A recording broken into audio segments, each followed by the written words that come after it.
سرکاری ترجمان نے بتایا کہ جاریہ سال اقلیتوں کے لیے 612.95 کروڑ روپے مختص کیے گئے ہیں۔ گزشتہ سال کے مقابلے میں بجٹ میں 29.5% کا اضافہ ہے۔ اکھلیش یادو کی حکومت نے مسلم لڑکیوں کے لیے ہماری بیٹی اور اس کا کل نامی اسکیم شروع کی ہے۔ گزشتہ سال 300 کروڑ روپے کا بجٹ مختص کیا گیا تھا۔ ہائی اسکول امتحان پاس کرنے والی لڑکیوں کو اس اسکیم کے تحت 30,000 روپے مالی امداد فراہم کی جاتی ہے۔ اقلیتی طلبہ کے لیے اسکالرشپ فراہم کرنے 777 کروڑ روپے مختص کیے گئے ہیں۔ قبرستانوں کی حصار بندی، غازی آباد میں حج ہاؤس کی تعمیر اور ریاستی حج کمیٹی کے لیے بجٹ میں اضافہ کیا گیا ہے۔ اقلیتوں کی تعلیم کو بجٹ میں اولین ترجیح دی گئی ہے۔ ایک ایسا تعلیمی ادارہ قائم کرنے کی تجویز ہے جہاں اقلیتی طلبہ کو ITI، میڈیکل کورسز، انجینئرنگ اور دیگر مسابقتی امتحانات کی کوچنگ دی جائے گی۔ IAS اور IPS امتحانات کی کوچنگ کے لیے 24 کروڑ روپے مختص کیے گئے ہیں۔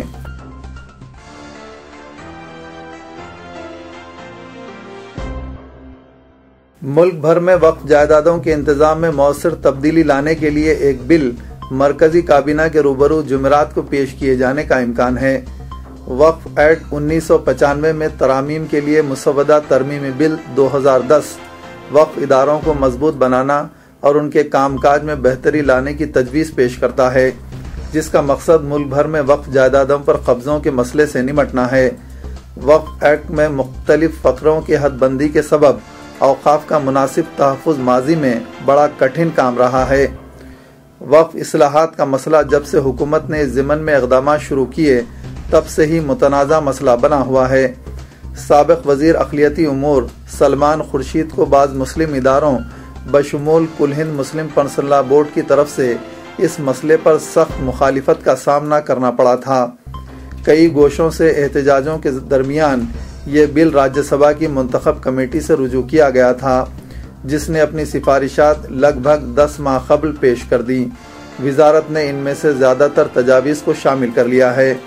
وقف ترمیمی بل لوک سبھا میں مئی 2010 میں منظور کر لیا گیا تھا۔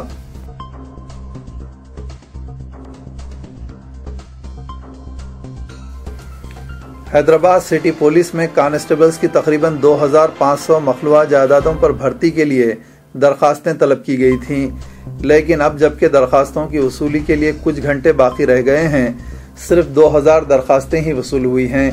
31 دسمبر 2012 کو اس ضمن میں محکمہ پولیس کی جانب سے ایک اعلامیہ جاری کیا گیا تھا، جس میں 20 فروری درخواستوں کی وصولی کی آخری تاریخ مقرر کی گئی تھی۔ واضح رہے کہ روزنامہ سیاست محکمہ پولیس میں بھرتی کے خواہاں نوجوانوں کو تربیت فراہم کرتا ہے۔ سرپرستوں اور مختلف تنظیموں کی جانب سے ایڈیٹر سیاست جناب زاہد علی خان سے اپیل کی گئی کہ وہ سٹی پولیس میں کانسٹیبلز کی جائیدادوں پر بھرتی کے لیے فارم داخل کرنے کی تاریخ میں توسیع کے لیے حکومت سے نمائندگی کریں۔ چنانچہ ایڈیٹر سیاست جناب زاہد علی خان نے فوری اقدام کرتے ہوئے چیف منسٹر کرن کمار ریڈی، DGP دنیش ریڈی اور کمشنر پولیس انوراگ شرما کو علیحدہ مکتوبات روانہ کیے، جس میں انہوں نے حکومت سے درخواست کی کہ کانسٹیبلز کی جائیدادوں پر بھرتی کے لیے درخواستوں کی وصولی کی تاریخ میں مزید 2 ماہ کی توسیع کی جائے، تاکہ امیدواروں کو بھی موقع حاصل ہو جو انٹرمیڈیٹ سال دوم کا امتحان لکھنے والے ہیں۔ اگر درخواست فارم کی وصولی کی تاریخ میں توسیع کی جاتی ہے تو اس سے محکمہ پولیس میں ملازمت کے خواہشمند نوجوانوں اور ان کے سرپرستوں کو سہولت حاصل ہوگی۔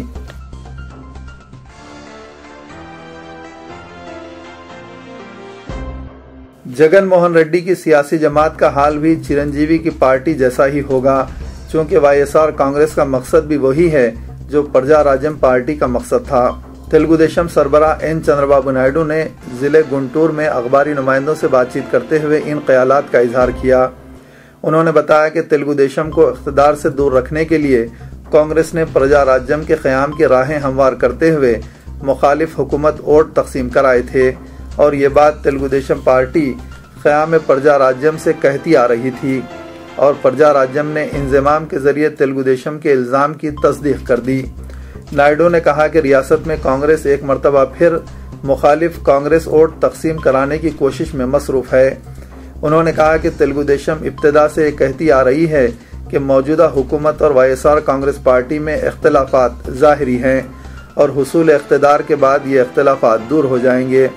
انہوں نے بتایا کہ جگن موہن ریڈی کانگریس نامی زہریلے درخت کی ایک شاخ ہے، اسے پھلدار تصور کرنا دھوکہ کھانے کے مترادف ہوگا۔ چندر بابو نائیڈو نے کہا کہ حکومت عوام کی فلاح و بہبود سے زیادہ دوبارہ اقتدار حاصل کرنے کی سازشوں میں وقت ضائع کر رہی ہے۔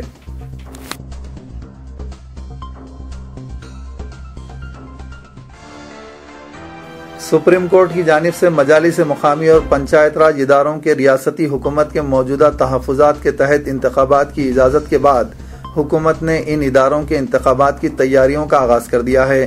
ریاست میں معاشی اور تعلیمی طور پر پسماندہ مسلمانوں کو BCE زمرے میں شامل کیے جانے کے بعد پہلی مرتبہ مجالس مقامی اور پنچایت راج اداروں کے انتخابات ہو رہے ہیں۔ توقع کی جا رہی ہے کہ ان انتخابات میں تحفظات کے سبب اقلیتی طبقے کی نمائندگی میں اضافہ ہوگا۔ سابق ریاستی وزیر محمد علی شبیر نے اس مسئلے پر ریاستی وزیر پنچایت راج جانا ریڈی اور وزیر بلدی نظم و نسق مہیدر ریڈی سے بات چیت کی۔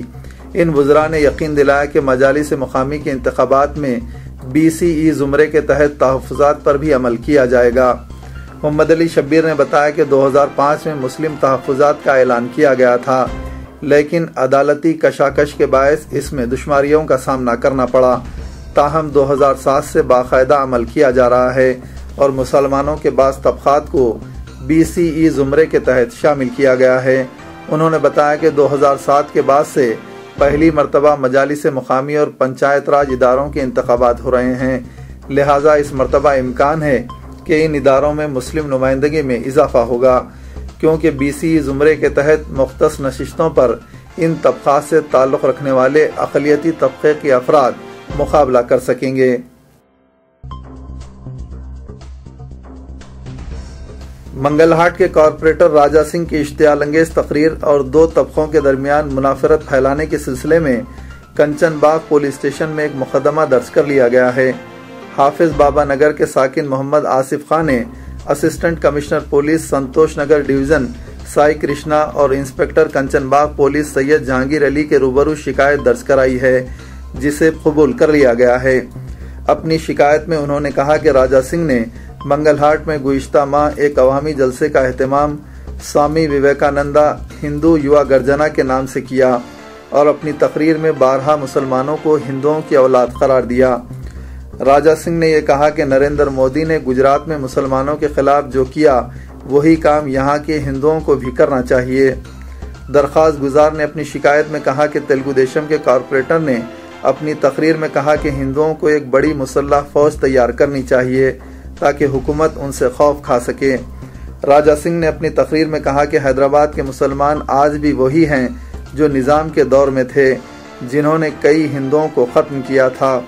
درخواست گزار نے فرقہ وارانہ ہم آہنگی کو بگاڑنے کے خلاف راجہ سنگھ کو فوری گرفتار کر کے اس کے خلاف کارروائی کا مطالبہ کیا ہے۔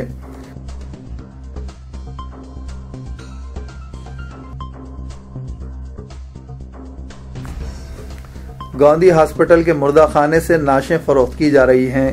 یہ انکشاف جونیئر ڈاکٹرز نے ایک اسٹنگ آپریشن کے ذریعے کیا۔ جونیئر ڈاکٹرز نے الزام عائد کیا کہ گاندھی ہاسپٹل کے فارنسک پروفیسر جے راج مردہ خانے سے خانگی ہاسپٹلز کو نعشیں فروخت کر رہے ہیں۔ انہوں نے اس سلسلے میں ایک اسٹنگ آپریشن کرتے ہوئے خفیہ طور پر ان کی بات چیت ریکارڈ کی۔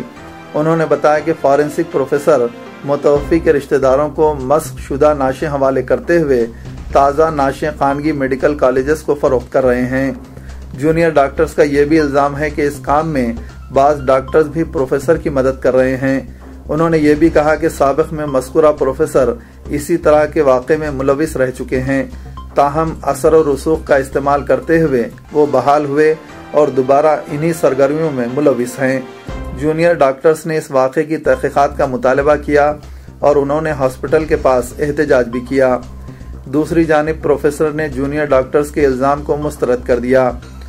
علاوہ ازیں گاندھی میڈیکل کالج کے پرنسپل وینکٹیش نے بھی پروفیسر جے راج پر لگائے گئے الزامات کو بے بنیاد قرار دیا ہے۔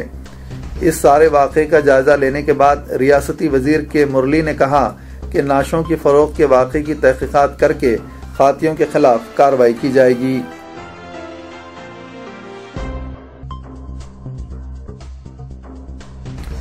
مسلم علماء کی ایک بین الاقوامی تنظیم نے، جس کا مکے میں قائم مسلم ورلڈ لیگ سے الحاق ہے، پیغمبر اسلام حضرت محمد مصطفیٰ صلی اللہ علیہ وسلم کی شبیہ پیش کرنے ایرانی فلم سازوں کے اقدام کی مذمت کی ہے۔ تنظیم نے ایرانی حکومت پر زور دیا ہے کہ وہ فی الفور اس فلم کی تیاری رکوانے کے لیے مداخلت کرے اور اس کی کسی نمائش کو روک دے۔ تنظیم نے اپنے ایک بیان میں جو سعودی پریس ایجنسی کو دیا گیا ہے، کہا کہ یہ تہران کی ذمہ داری ہے کہ اس طرح کی حرکتوں کو رکوائے جو اسلامی شریعت کے اصولوں کے خلاف ہے۔ بیان کے مطابق نبی کریم اور آپ کے صحابہ کی شبیہ بنانا اسلامی اصولوں کی واضح خلاف ورزی ہے۔ یہ علماء کرام کی متفقہ رائے ہے۔ تنظیم نے مسلم حکومتوں کے ساتھ ساتھ OIC، الازہر اور انٹرنیشنل اسلامک فقہ اکیڈمی جیسے اداروں پر بھی زور دیا کہ وہ اس فلم کی نمائش کو رکوانے کے لیے ایران پر دباؤ ڈالیں۔ چند ماہ قبل مشہور ایرانی ڈائریکٹر مجیدی نے اعلان کیا تھا کہ نبی کریم کی زندگی پر ان کی نئی فلم تقریباً مکمل ہو گئی ہے۔ اس فلم پر تقریباً $30 ملین کا خرچ آیا ہے، جس میں نبی کریم کا بچپن اور نزول وحی سے قبل کی زندگی، نزول کے بعد کی زندگی اور تبلیغ اسلام کے لیے کوششوں کا احاطہ کیا گیا ہے۔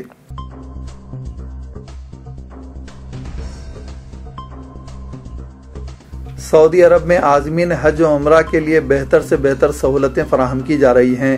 سعودی حکومت نے خادم حرمین شریفین شاہ عبداللہ بن عبدالعزیز کی راست نگرانی میں اپنے انفراسٹرکچر شعبے میں بڑے پیمانے پر سرمایہ کاری کی ہے۔ مکہ معظمہ اور مدینہ منورہ کو آنے والے عازمین حج و عمرہ کی تعداد میں زبردست اضافہ ہو رہا ہے اور اس کے نتیجے میں حکومت سعودی عرب کو اقطاع عالم سے آنے والے عازمین سے گزشتہ سال $16.5 بلین امریکی کی آمدنی ہوئی ہے۔ سعودی عرب کے صنعتی تخمینے کے مطابق حکومت سعودی عرب نے سیاحت کو فروغ دینے کے لیے کئی منصوبے بنائے ہیں۔ عازمین حج اور عمرے کے لیے بہتر انتظامات کرنے، اندرون ملک مجموعی پیداوار کا تقریباً 3% حصہ مختص کیا گیا ہے۔ محکمہ سیاحت کے عہدیداروں کے مطابق دنیا بھر سے آنے والے فرزندان توحید کی سعودی عرب میں آمد سے سال 2012 میں حکومت سعودی عرب کو $16.5 بلین امریکی کا فائدہ ہوا۔ گزشتہ سال کے مقابلے اس میں 10% کا اضافہ ریکارڈ کیا گیا ہے۔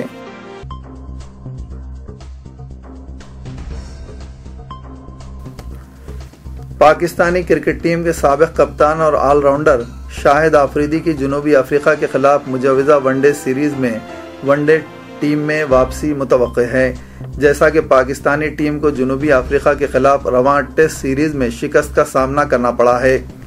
پاکستان کی قومی سلیکشن کمیٹی کے قریبی ذرائع کا کہنا ہے کہ ہندوستان کے خلاف ون ڈے سیریز میں شرکت سے محروم رہنے والے شاہد آفریدی کو جنوبی افریقہ کے خلاف محدود اوور کی مکمل سیریز میں ٹیم کی نمائندگی کا موقع دیا جا رہا ہے۔